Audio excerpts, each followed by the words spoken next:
I suppose the most tricky issue concerning this really is the legal position of surviving V-discs. Am I right, Richard, in thinking that the law was quite plain? It said that when the State Department had decided that the V-disc program had come to the end of its useful life, everything relating to it in the form of playable masters and so on, usable masters, should be destroyed. Oh, very definitely. Not only at least the supplies on hand. I mean, of course, what they didn't want was wholesale dealing in the records themselves, and they would prosecute if they did this. But they wanted mostly the metal masters, so that nobody could issue them. Yeah. Another point that's come up recently is the matter of that the metal masters have turned, or a set of metal masters has turned up in the Library of Congress. An interesting point here is that for many, many years, up until about 2 years ago, I'll say maybe 3 or 4 years ago, in all of my discussions by correspondence and in person with all of the VDIS people, everyone was vehement about the fact that no such metal masters exist. And I said, I have heard rumors from Washington that a set has turned up in the National Archives. Now, I imagine that since you completed the bulk of your work, that Italian Cetra issue has emerged. How do they stand? Where do they come from, all those Italian... I gather from all I have heard about those, I haven't seen any. I think almost every review that I have seen of one of those mentions something about condition. I believe yours did, and others do too, that the condition, these I'm sure certain are copies lent by someone. I mean, immensely variable state. Variable quality, and this is one of the problems. I found this when I was getting tape copies, that I found that I was constantly upgrading the caliber of tape copies I would get of certain selections.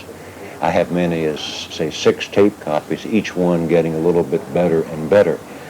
Not one, I would say, and of course I got these for research purposes, but I don't think one was still of a quality that I would, even as they got to be exceptionally good quality, that I would say want to put out on a record. This is the major problem. And of course, what many people don't realize is that unless they got these VDIS in virgin VDIS and put them away and then waited until they developed a lightweight pickup, at the time they were issued with heavy pickups and steel needles.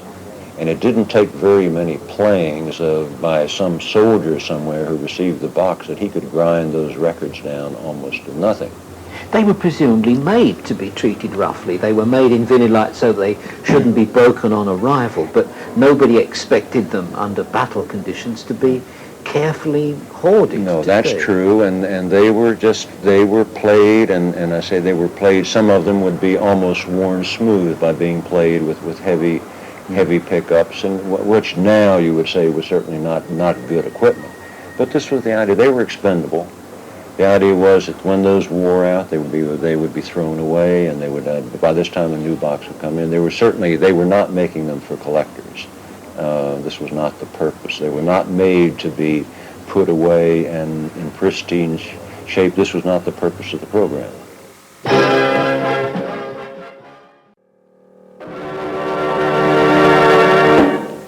And that worn but still playable version of Hallelujah by a specially assembled Teddy Wilson Orchestra concludes my conversation with Richard M. Sears, compiler of the history and discography of American Armed Services V-discs. That particular example of the V-disc was taken from a set of 10 albums, recently assembled by the Italian Cetra label, which gives a cross-section of the music issued during the existence of that very interesting scheme. All but one of the illustrations to Richard's conversation came from that same source, so let me now take you back over them in reverse order. Before the Teddy Wilson, Louis Jordan's Timpani 5 in 1944 with I Like 'Em Fat Like That. Before that, a non-V-disc version of Unbooted Character, Duke Ellington, 1946. Back one more, 15 Years and I'm Still Serving Time, Pearl Bailey. Then right at the top of the conversation, the V-Disc Jumpers, Love is Just Around the Corner, Yank Lawson, Bud Freeman, Peanuts Hucko, Trigger Alpert and Ray McKinley. My thanks to Richard Sears for the conversation and the book. Well, all that has left us with a rather awkward small slot to fill, so I think we'll listen to one of the short tracks on the LP Old Songs for a New Depression by pianist, singer, composer Ben Sidran. You can make a song out of anything if you do it right, so why not a list of jazz piano players?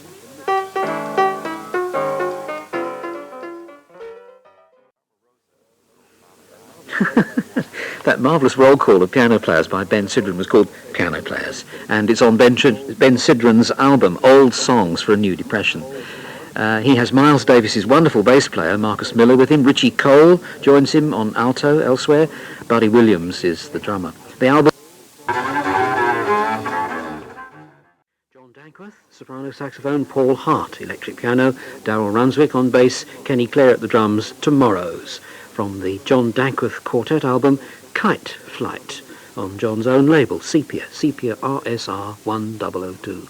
RSR 1002.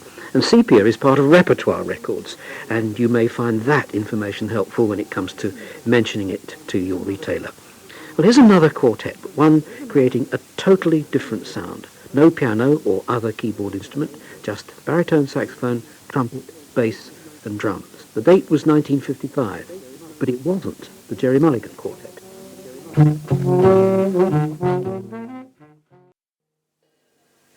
That was very strong, wasn't it? My Blue Heaven. Kenny Duverne with his knife-like clarinet, Art Hodes at the piano, Don DeMichael at the drums, from a very good record, which hints all the way through at Kenny's wonderful quirks while keeping them well in check. Kenny Duverne, The Hot Three, on Monmouth Evergreen MES 7091. The Hot Three, Monmouth Evergreen MES 7091. Just before we went on the air tonight, my old friend Chips Chipperfield telephoned with the sad news that his friend, and the friend at one level or another of so many of us, Cat Anderson, had died. Cat had been suffering from what was believed to be a brain tumour for a long time, but until very recently he appeared to be holding his ground against it. Now, obviously, I mustn't commit Humphrey Lyttelton in advance, but I'm sure I'm right in saying that the major tribute to this man, whose trumpet contributed a whole pigment to the colours of the Duke Ellington Orchestra, to say nothing else, will come in Hump's programme in the very near future. For us, for now at least, we continue with better news, at least for record buyers. After being out of business for 4 months following the demolition of that stretch of Charing Cross Road, which included number 77, Doug Dobell's Jazz and Folk record shop opened up again 2 days ago in fresh premises close to the old ones. I'll give you a clue where they are. It's round a dangerous corner behind a mousetrap. Now, the afternoon of the opening, I went round to this probably best known of all British jazz record specialists and talked to Doug Dobell. I told him that after I'd heard of one lot of negotiations after another falling through, I'd begun to fear that he might have decided not to carry on struggling.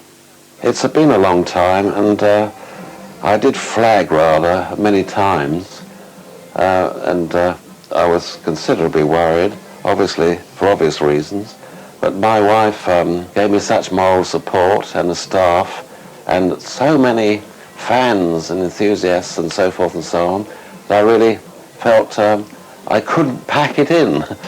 You know, I've been operating since 46, which makes it 35 years. Now that puts you in a position to give me some idea what you think the state of the specialist market is. I get the impression that compared with the rest of the record trade, it really isn't too bad. It's pretty buoyant, actually. We've just opened this morning, as you know, and we had customers queuing up here before we opened, and we've been open ever since. And it's not exactly a main road situation, so we're really thrilled to bits. But the reputation you established in Charing Cross Road, Doug, gave you, I think, a certain kind of buyer. And therefore, I don't know whether you're in a position to say, of all the little specialities which jazz breaks down into, which one at the moment is the best for selling on record. But you could at least tell me what sells well in your shop. Well, it's very much mixed. A bit of all round. Mainstream has come on considerably. I mean, there's the perennial things like Armstrong and Ellington, obviously. The avant-garde has tailed off, but modern jazz, certainly with the conventional chord sequences and that sort of thing, goes very well indeed. And of course, big band stuff is the thing we specialise in. You had a rather long layoff, and apart from anything else, it may have given you time just to step back and think about it all. And I wonder if you've come to any conclusions about the ages over the years of the people who come into your shop and buy records. Oh, I know this very well, yes. The ages are going up. They are. They are indeed, yes. We get, I mean, somebody coming in here and buying records at about 30 is quite a young customer, you know. The kids virtually don't come in at all. Very few, unfortunately.